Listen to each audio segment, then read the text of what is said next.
pemeliharaan dan pembaharuan peralatan di bidang meteorologi, klimatologi, dan geofisika. Ketiga, BNPB atau Basarnas memerlukan peningkatan sumber daya manusia dan perlengkapan peralatan Basarnas gempa.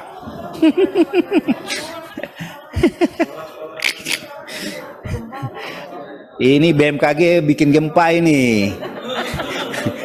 Ini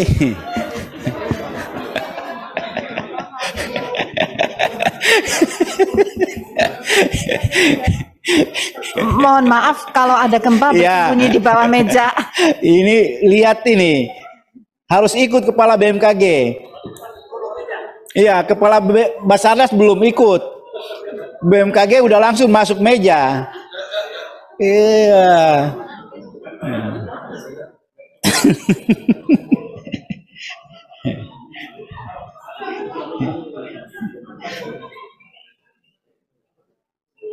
Mohon izin sebentar, Bapak. Ya. Seandainya ada lagi, mohon untuk masuk di bawah meja. Dan kalau sudah tenang, sebaiknya kita keluar melalui pintu, dibagi. Yang sebelah sana pintu sana. Sebelah sana ada pintu sana. Lain lagi, Bu, satu pintu saja. Oh, saya pikir ada. Berarti hanya sebetulnya sebaiknya dua, tapi oke. Ya. Jadi mungkin kita anu aja dulu, kita jalan dulu aja. Nanti kalau ada lagi sembunyi lagi. Ya. Terima kasih. Iya. Harusnya kalau gempa begini kita keluar dulu. Ya.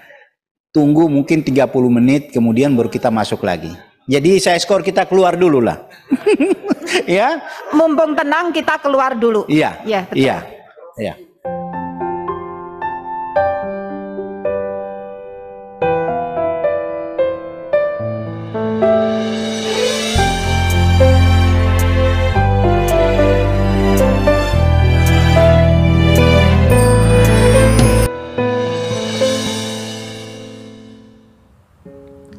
Innalillahi wa inna ilaihi roji'un. Senin 21 November kemarin, Indonesia kembali berduka dengan musibah gempa bumi yang mengguncang wilayah Cianjur dan sekitarnya. Semoga Allah, Tuhan yang Maha Pengasih, memberi kekuatan dan ketabahan kepada saudara-saudara kita yang berada di Cianjur dalam menghadapi musibah ini. Hingga video ini dibuat, jumlah korban meninggal dunia akibat gempa berkekuatan magnitudo 5,6 itu sebanyak 268 orang. Jumlah orang yang meninggal kemungkinan akan terus bertambah ya teman-teman, mengingat pencarian korban hingga saat ini masih terus dilakukan. Kemudian 1083 orang luka-luka dan jumlah orang yang terpaksa mengungsi sebanyak 58.362 orang. Sementara mungkin ada ratusan bahkan ribuan bangunan baik itu rumah, kantor dan fasilitas umum lainnya yang hancur akibat gempa. Gempa Cianjur juga kita rasakan di Jakarta dan sekitarnya ya. Nah, ada satu peristiwa yang membuat saya akhirnya membuat video ini ya teman-teman. Saat gempa terjadi, secara kebetulan di gedung Dewan yang terhormat sedang berlangsung rapat antara Komisi 5 DPR RI dengan BMKG dan Basarnas. Komisi 5 DPR ini memang membidangi urusan MKG ya teman-teman, meteorologi, klimatologi, dan geofisika. Nah, sebagaimana teman-teman sudah lihat cuplikan video tadi, ketika gempa terjadi, pimpinan Komisi 5 malah tertawa cengengesan melihat Kepala BMKG Ibu Dwi Korita yang sigap bersembunyi di bawah meja. Mirisnya lagi, pimpinan Komisi 5 itu malah sempat bercanda dengan mengatakan, ini BMKG bikin gempa ini. Kemudian diberitakan juga waktu terjadi gempa itu, yang sigap langsung bersembunyi di bawah meja hanya kepala BMKG saja. Sementara Kepala Basarnas dan para anggota Komisi 5 DPR yang lainnya tidak melakukan itu ya teman-teman. Nah, melihat kejadian ini, saya sebagai rakyat biasa merasa ironis ya teman-teman. Seharusnya lembaga atau instansi yang concern membidangi masalah bencana alam seperti Komisi 5 DPR RI dan Basarnas memahami betul bagaimana mitigasi atau pencegahan kerusakan dan korban jiwa akibat bencana alam bisa dihindari sebanyak mungkin. Tapi seolah-olah kejadian kemarin malah membuat publik berpikir justru mereka tidak menerapkan mitigasi bencana itu sendiri. Atau mungkin jangan-jangan banyak dari mereka yang belum paham sepenuhnya apa itu yang dimaksud mitigasi bencana. Bicara soal mitigasi bencana, saya jadi ingat cerita Jepang ya teman-teman. Indonesia dan Jepang memiliki kesamaan dalam hal bencana, terutama gempa bumi dan tsunami. Layaknya Indonesia, negara kepulauan yang banyak dikelilingi gunung api dan aktivitas vulkanik lainnya, Jepang juga sama seperti kita ya. Bahkan Jepang sampai disebut sebagai Pacific Ring of Fire, cincin apinya Pasifik.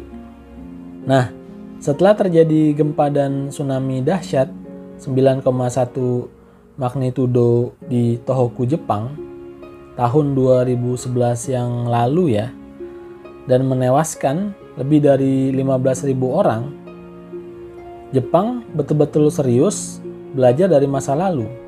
Bagaimana Jepang menerapkan dengan baik sistem mitigasi bencana di negara mereka. Bahkan mitigasi bencana menjadi mata pelajaran wajib sekolah dan masuk dalam kurikulum di Jepang. Sejak kecil, para siswa di sekolah sudah diajarkan bagaimana melakukan antisipasi perlindungan diri saat bencana alam terjadi. Bahkan sebetulnya, jauh sebelum gempa Tohoku 2011 terjadi, Jepang sudah membuat aturan kesadaran kebencanaan di tahun 1961 dengan membuat Undang-Undang Penanggulangan Bencana Alam. Masyarakat Jepang diajarkan sejak dini apa yang harus dilakukan saat bencana alam terjadi. Seperti saat gempa bumi, mereka paham harus segera berlindung di bawah meja yang kokoh agar tidak tertimpa reruntuhan di atas kepala. Kemudian, setelah keadaan mereda, mereka akan segera keluar dari bangunan, mengevakuasi diri ke tempat yang aman, dan menjauhi area pantai. Nah, di Jepang, kesiapan menghadapi bencana ini disebut sebagai Bousai no Hi. Dan hebatnya lagi, Bousai no Hi ini diperingati setiap tanggal 1 September. Dan acara ini akan berlangsung selama 1 minggu, di mana selama seminggu masyarakat Jepang akan kembali diberi edukasi soal pemahaman mitigasi bencana. Jadi bukan hanya sekolah-sekolah saja yang mengadakan, tapi masyarakat umum juga. Hasilnya, bukan cuma orang dewasa yang paham kalau saat gempa terjadi, kita harus berlindung di bawah meja. Bahkan, anak SD di Jepang saja sudah tahu soal itu. Sehingga tidak ada yang namanya kita ditertawakan orang lain kalau kita ngumpet di bawah meja saat ada gempa terjadi. Kemudian dari sisi bangunan, pemerintah Jepang sejak tahun 1971 mewajibkan setiap pembangunan baik itu rumah ataupun gedung harus tahan gempa sampai kekuatan 6 magnitudo. Dengan struktur bangunan anti gempa, pembangunan di Jepang sudah lama meninggalkan sistem besi tulang ya. Rumah-rumah mereka malah lebih banyak terbuat dari material kayu. Ini bisa kita lihat kalau teman-teman masih ingat di dalam film Doraemon, pasti tahu ya, bagaimana rumah Nobita banyak terbuat dari bahan kayu. Sampai dinding-dindingnya pun terbuat dari kayu ya. Hebatnya lagi, gedung-gedung tinggi di Jepang dibuat agar bisa bergoyang saat gempa terjadi. Ini supaya saat gempa terjadi, gedung itu tidak berguncang, akan tetapi bergoyang mengikuti arah gempa.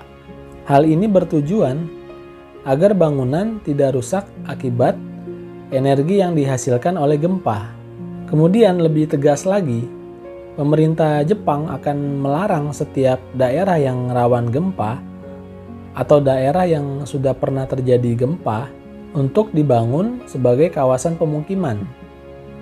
Hal ini untuk menghindari jatuhnya korban jiwa jika sewaktu-waktu gempa terjadi ya.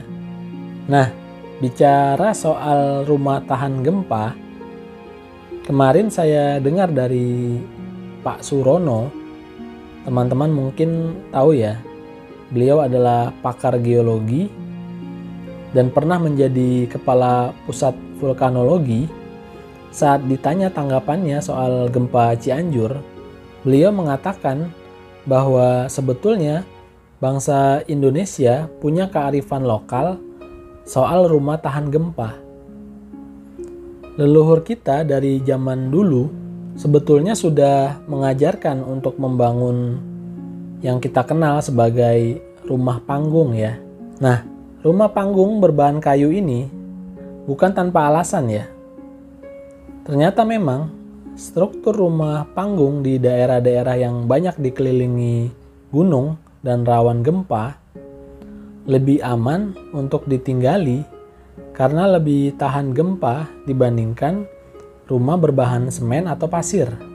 Sayangnya, rumah panggung di daerah rawan gempa peninggalan nenek moyang kita ini sudah tidak lagi diminati oleh masyarakat kita ya teman-teman. Kembali lagi ke Jepang soal mitigasi bencana, dengan memanfaatkan kecanggihan teknologi, Jepang membuat sistem peringatan bencana yang terkoneksi di handphone mereka. Setiap ponsel orang Jepang terpasang dengan sistem peringatan dini bencana. Sehingga setelah gempa terjadi, sekitar 5-10 menit, peringatan akan terjadi tsunami akan langsung masuk ke handphone mereka masing-masing. Orang Jepang juga tidak akan panik dalam mengevakuasi diri karena mereka sudah dibekali mitigasi bencana dengan baik. Dan hasilnya, potensi jatuhnya korban jiwa yang lebih banyak bisa dihindari. Salah satu bukti keberhasilan mitigasi bencana Jepang adalah peristiwa The Miracle Kamaishi. Ketika gempa 9,1 magnitudo menghantam Jepang tahun 2011 yang lalu, sebanyak 3.000 siswa sekolah dasar berhasil selamat dalam bencana itu. Ketika itu, para siswa betul-betul mempraktekkan secara langsung apa yang mereka pelajari selama ini soal mitigasi bencana. Pelatihan yang dilakukan setiap tahun di Jepang terbukti berhasil meminimalisir jumlah korban akibat bencana alam, terutama gempa bumi ya teman-teman. Semoga Indonesia bisa belajar mitigasi bencana lebih baik lagi dari Jepang ya teman-teman. Negeri yang tipikal geografisnya mirip seperti Indonesia, tapi mereka mampu untuk menghindari jatuhnya jumlah korban jiwa yang besar bila bencana terjadi. Sudah saatnya bumi Indonesia belajar dari peristiwa di masa lalu agar di masa depan peristiwa tersebut tidak terulang kembali. Hingga pada akhirnya di masa mendatang kita tidak lagi melihat seorang pejabat publik di negara ini tertawa melihat orang lain berlindung di bawah meja saat gempa bumi terjadi ya. Demikian saya akhiri dan terima kasih teman-teman semua.